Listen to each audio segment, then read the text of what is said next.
One of the popular uses of options is to buy stock with them. Well, what do I mean by that, or how's that done? A common strategy is, well, let's stop and say, if I can buy a stock for 100 and I like buying it at 100, wouldn't I love buying it at 98 or love buying it more at 97? Well, sure, the cheaper you can buy a stock, the better, I guess, right? And nothing wrong with that approach. And if you're bullish on a stock, when you buy it, well, that's your decision as a trader. You buy it right now or maybe at some point in the future, maybe if you can get a better price for it, but that's something you have to decide. So what some traders do when they want to give themselves maybe that lower potential entry price and give themselves a little bit more time to see what the stock does is sell an out of the money put. What does that do? Well, selling an out of the money put, it creates the obligation to buy the stock if the stock price is below the strike price at expiration. Let's do an example of this with let's say Amazon. Maybe you want to buy Amazon. And what you might do is go out to, I don't know, 52 days. If I sell this 220 put, stock's trading right now at 240. If I sell this 220 put, okay, what that does is gives me a bullish exposure to the stock. If the stock goes up, that short put should be profitable. So that's one thing it has going for it. In fact, even if the stock price drops from 240 down to 235, 230, 225, all the way down to 220 at expiration, that put expires worthless. The put is profitable, while if I bought the stock at 240, I'd have a losing trade on. But what happens if the stock is below 220 at expiration? Well, the short put is assigned, and I'm long stock. So my short 220 put turns into long shares of Amazon. The price that I'm paying for them, I will buy them for $220 a share, which is cheaper than 240. But the actual cost basis subtracts the credit I get when I sold the put. So if I sell the put for, let's say $5.80 here, my cost basis would be $220 minus $5.80, which would be what, $214.20. So what it does is give traders or people who are bullish on a stock some choices. Well, okay, the stock can go, if I sell the put, the stock can go up, I'm profitable. Stock goes down a little bit, I'm profitable still. If the stock goes down a lot, I'm buying the stock at a lower price than I would be currently. Now, if you think the stock is going up tomorrow, buying the stock is probably a better choice. This long stock is going to make money faster than selling it out of the money put. But if you want to give yourself a little bit of time and potentially a better entry price, better cost basis, selling it out of the money put makes sense. And that's what a lot of investors do. But there's an element I want you to think about when you decide or which stocks you choose to sell puts in. And that is, how much profit am I getting for that put? In this case, let's say $5.75. Well, let's bump the price up to the midpoint here. Let's say $5.80 or $5.85. $585 of potential profit versus $2,790 of capital requirement. So it's not the max loss. Max loss says Amazon goes to zero. Okay. If it goes to zero, I'd have a loss of $21,415. But let's use that buying power effect, the capital requirement. $585, I'm going to do the math here. $585 divided by, let's say, $2,800 is 20%.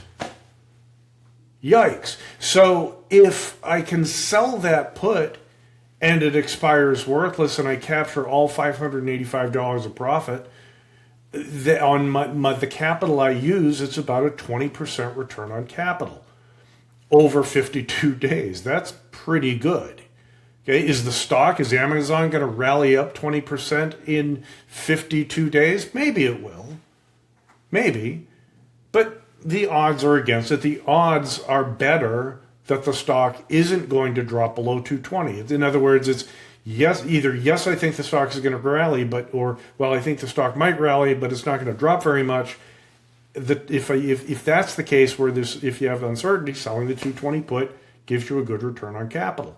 I'll sell the put instead of buying the stock, put the odds in my favor, and get a decent return on capital while I'm waiting for the stock to rally. But it depends on a couple of things that you got to keep in mind. All short puts are not made equal. What do I mean by that? 20%? Yeah, that's pretty good. And the amount of return you want when you sell that put is entirely up to you as a trader. Let's look at another example. Let's look at a couple low price stocks. And this is Amazon trading at $240. Of course, the option is going to be rich. Let's go to Ford. Ford, I know, is a relatively low price stock, trading at $13.99, $14. Let's open up 52 day options. If I want to trade this, let's make it apples to apples. Let's say I want to sell this 12 put, because I've been looking at some stuff here. 12 put, and I'm taking in $22 for $22, so $22 of max potential profit. If Ford is above 12 in 52 days at expiration, I'm making about 10% return on capital. It's pretty good. Not as good as Amazon, but still pretty respectable. 10% in 52 days, not bad. Let's look at another $14 stock. Let's look at AES. Do I know anything about AES? No. Do I know anything about Ford? I know it makes cars. Do I know anything about Amazon? I know it sells stuff online. That's about as much as an option trader needs to know. But these are the numbers that matter. Now go in here. 1465, 77% probability, so roughly the same probability of profit. I click on this, and maybe I sell this at 10 cents. Okay? What's my return on capital? $10 divided by $240. It's only 4%. Not as good as 10, not as good as 20.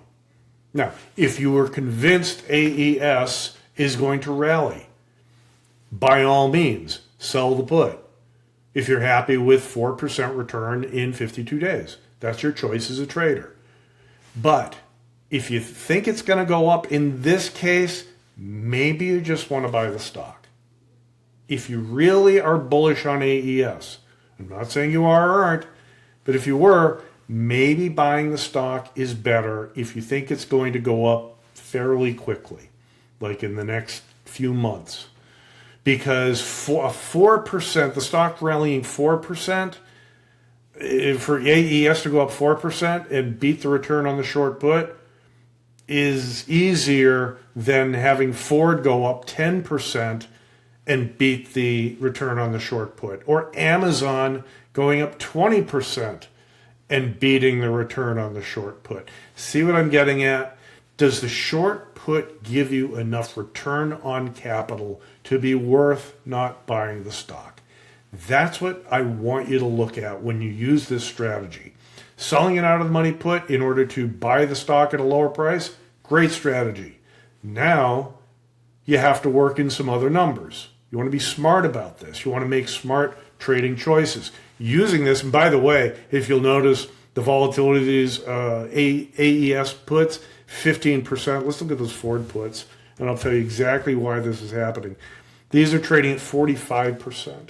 Okay. Volatility is rewarding you for taking the risk. So when volatility is high, consider selling the out-of-the-money puts. Volatility is low and you're not getting enough credit, not getting a decent return on capital, then consider just buying the stock. That's how you may want to think about it. Now, you say, wait a second, Tom. Here's another advantage to buying the stock. I get dividends. Okay, fair enough. You buy the stock and you are eligible to receive dividends. When they're paid, go through the record date, all that stuff. Own them by the X date, go to the record date, through the payment date. That's a whole other discussion. But buying stock gives you the ability to receive dividends. Short puts don't get dividends. But, here's the big but. The put prices are inflated in the presence of a dividend. Looking at a purely theoretical example, okay? $100 stock price, $97 out of the money put, 30% IV, 53 days to expiration, okay? Without a dividend, the theoretical value of that put is $2.91. With a dividend, it is worth $3.28. With a $1 dividend, it is about, about 37 cents higher? About 37 cents higher.